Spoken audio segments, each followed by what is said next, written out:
Good day, everyone. I am April Joy Nioda from Bachelor of Physical Education, Section C, and today I am going to present my report in round 2, and my report is on Module 5, which is the Portfolio Assessment.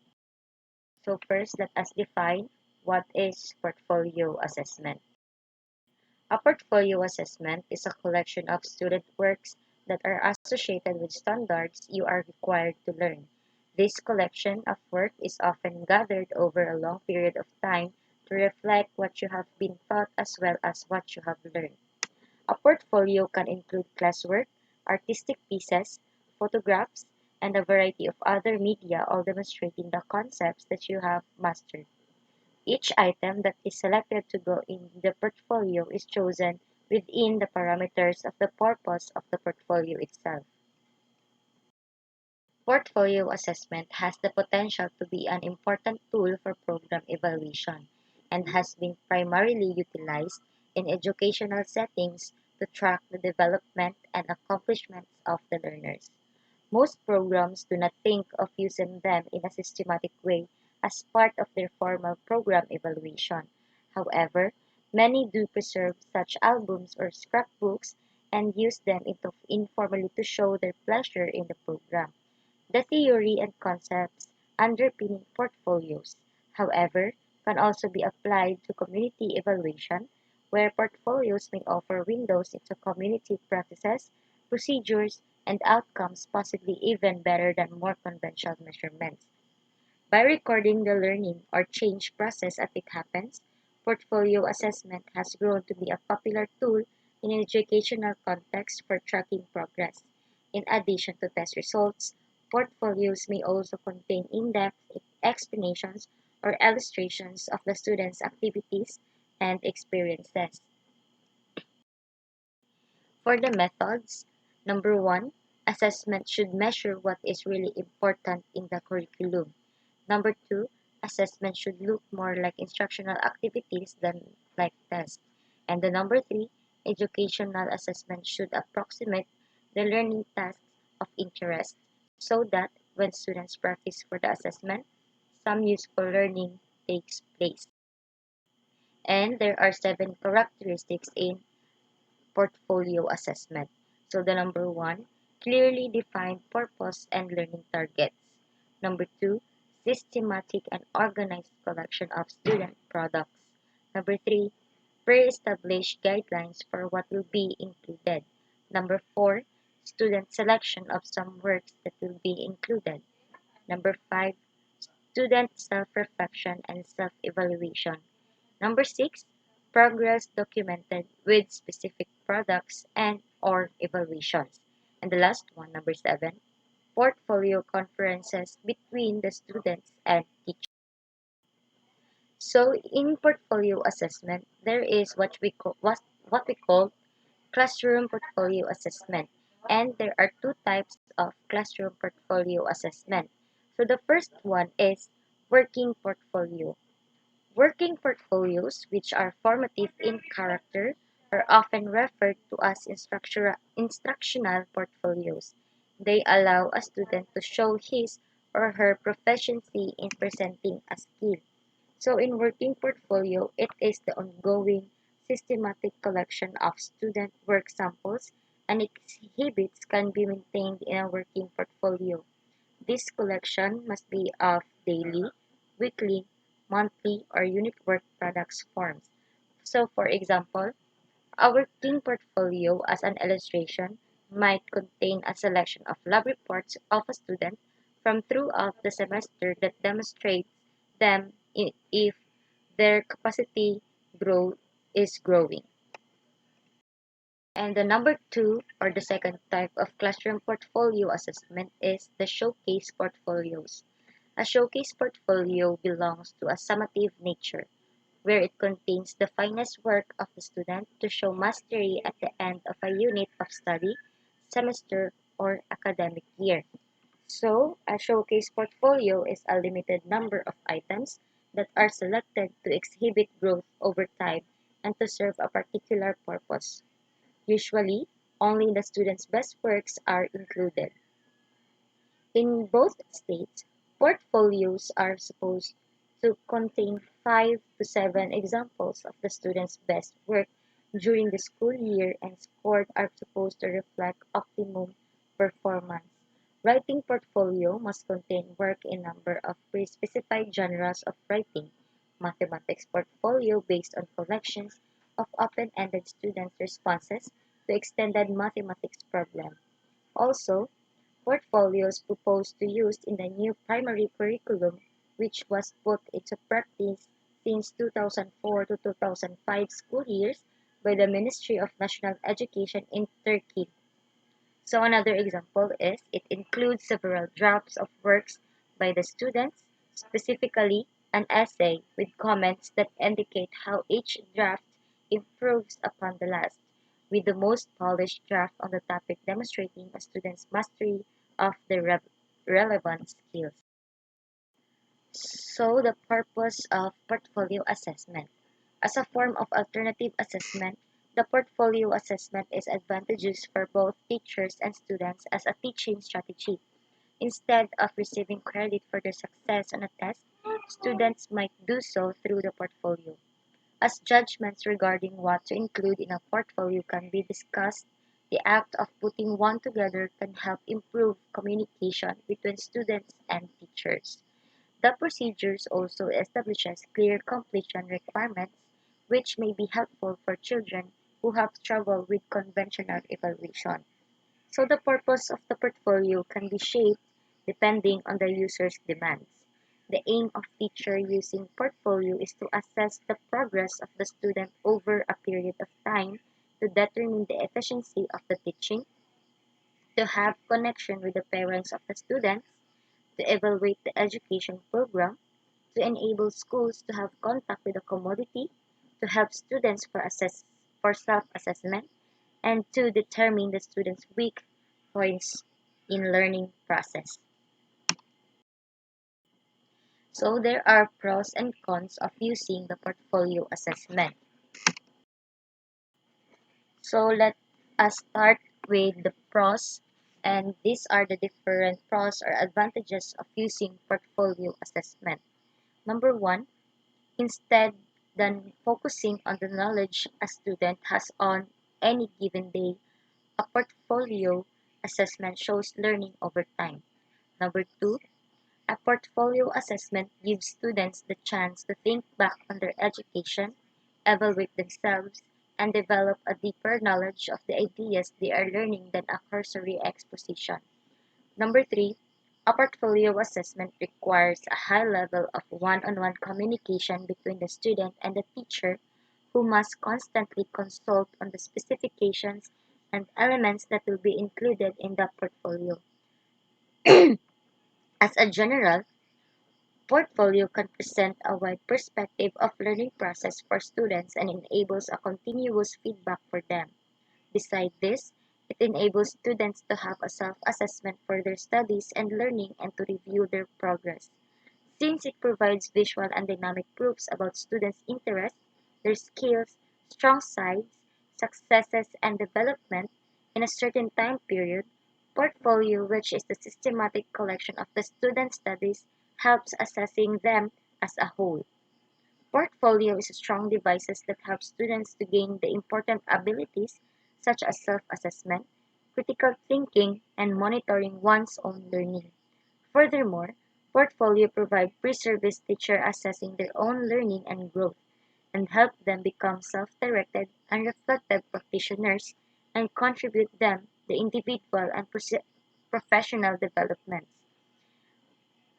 And a portfolio provides teachers to have new perspective in education. For the cons or the disadvantage of using portfolio, there are two. Number one, the creation and evaluation of a portfolio takes time. It is a tough task that requires a lot of work from both the teacher and the student, and you can easily fall behind. Number two, portfolio assessments are very individualized. Even if the teacher uses a rubric, it might be challenging to remain objective and adhere to it when grading a portfolio because each one is unique. Learning may not be the same for two kids working on the same learning standards if they take two completely different ways. Another disadvantage of using portfolio is very time consuming for teachers to score the work of the students and to assess their performance over time in the crowded classroom. Therefore, it is suggested to use checklists, rubrics, and digital portfolio form to reduce time for the assessment.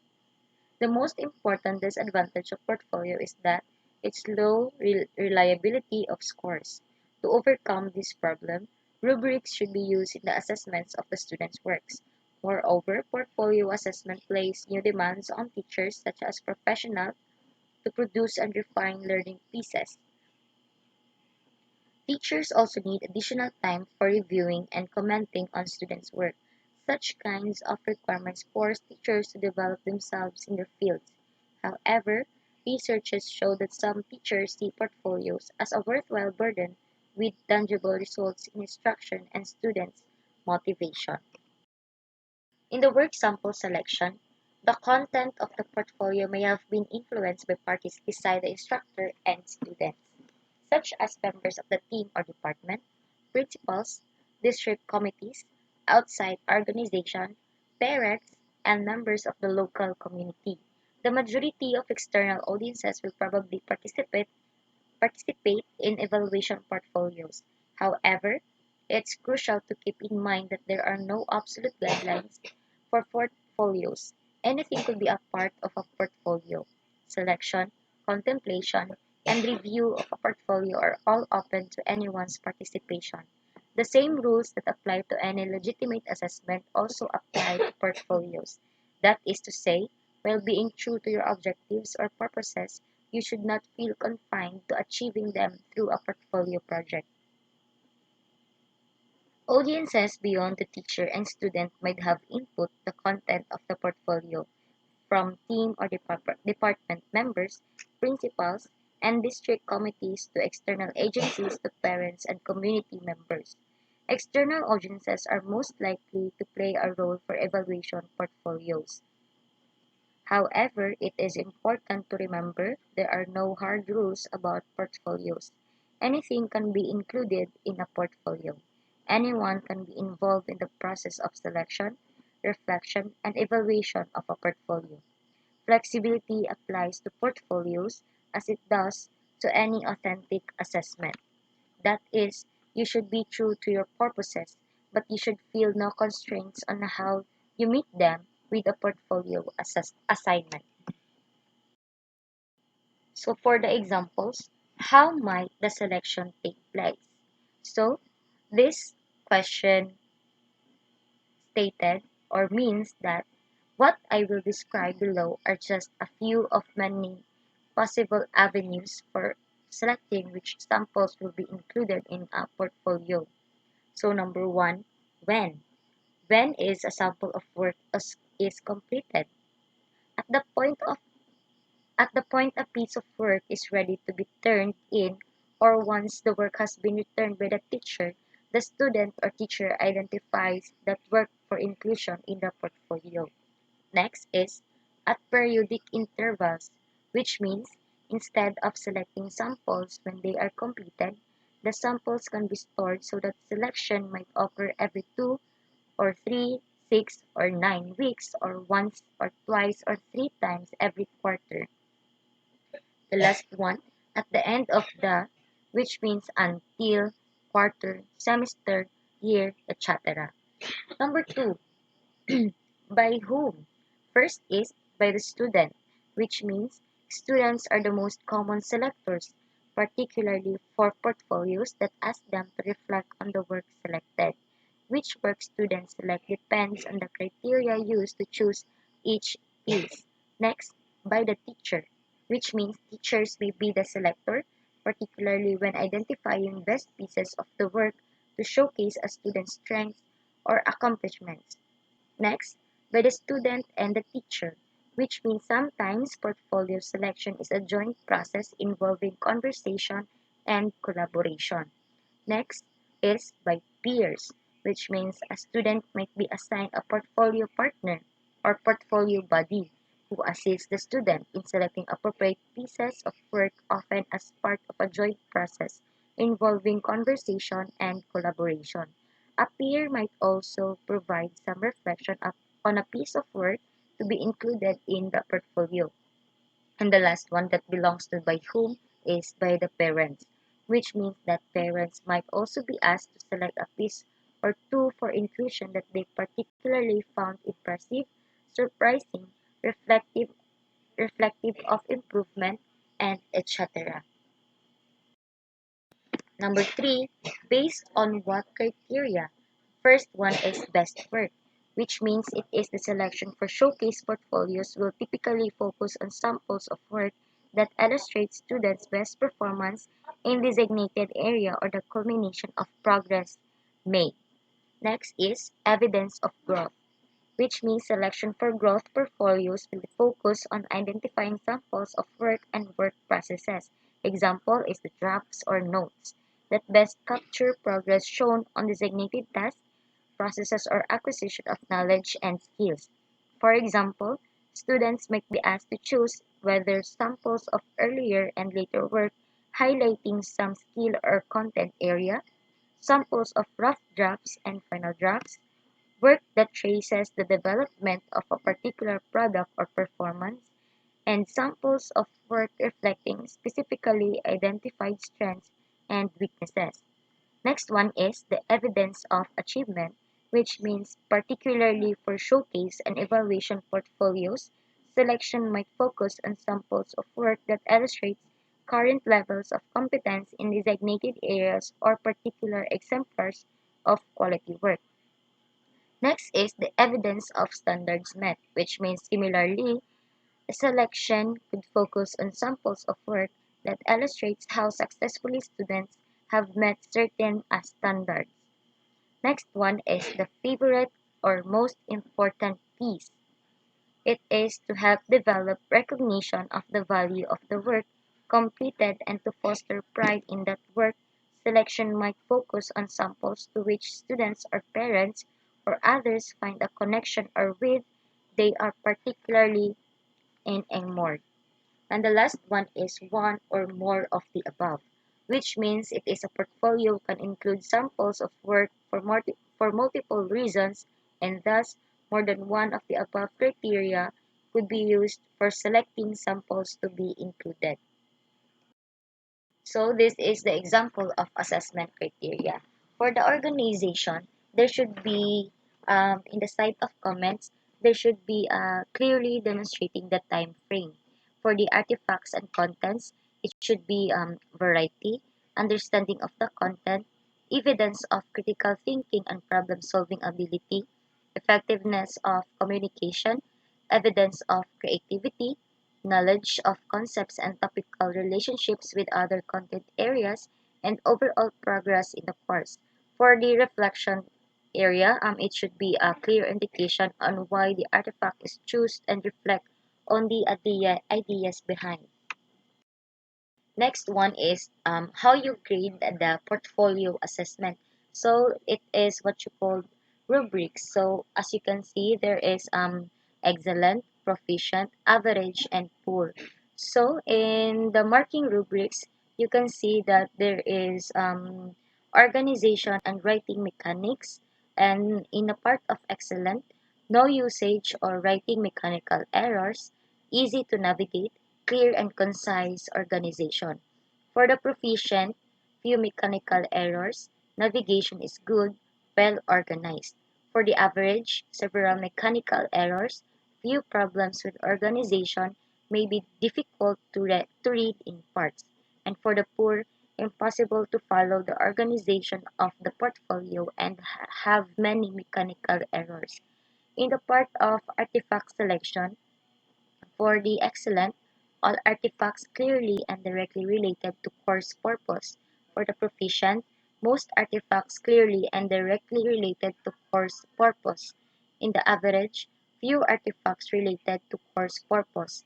For the poor, did not submit any artifacts. And for the last one is in the reflections. For the excellent part, all reflections demonstrate the development of the students, and insight into the complexity of issues presented.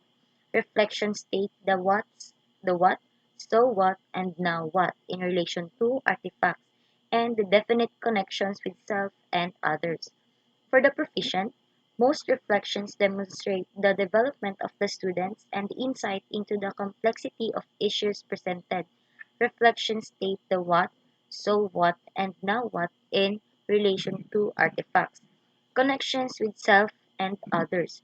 For the average, some reflections demonstrate students' development and insight into the complexity of issues presented, and the reflection may state the what, so what, or now what in relation to artifacts. And the sum and last one is the some connections with self and others. And for the poor, did not show any reflective.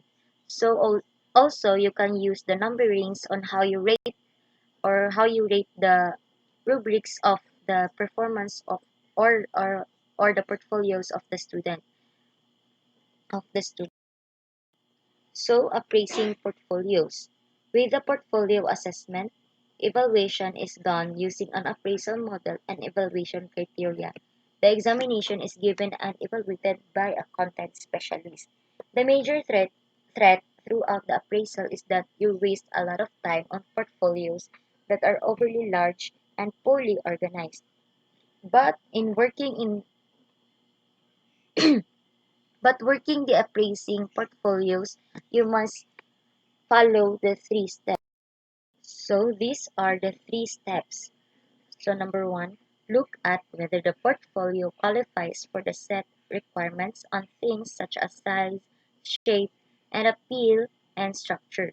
Only if that is the case will the portfolio be appraised. Number two, appraise the quality of the proof. Is the proof sufficiently valid, relevant, recent, authentic? So a student's work for their own, and if not, ask for additional information, but it depends on your procedure. And the number three, appraise the quality of the proof. Does the student show the required level? So we must remember that these three steps and give importance to it because it can help us on how to appraise a portfolio. So that would be all my presentation in my round 2 report in Module 5, which is the portfolio assessment. Once again, I am April Joy B. Nioda from Bachelor of Physical Education Section C. Thank you for listening.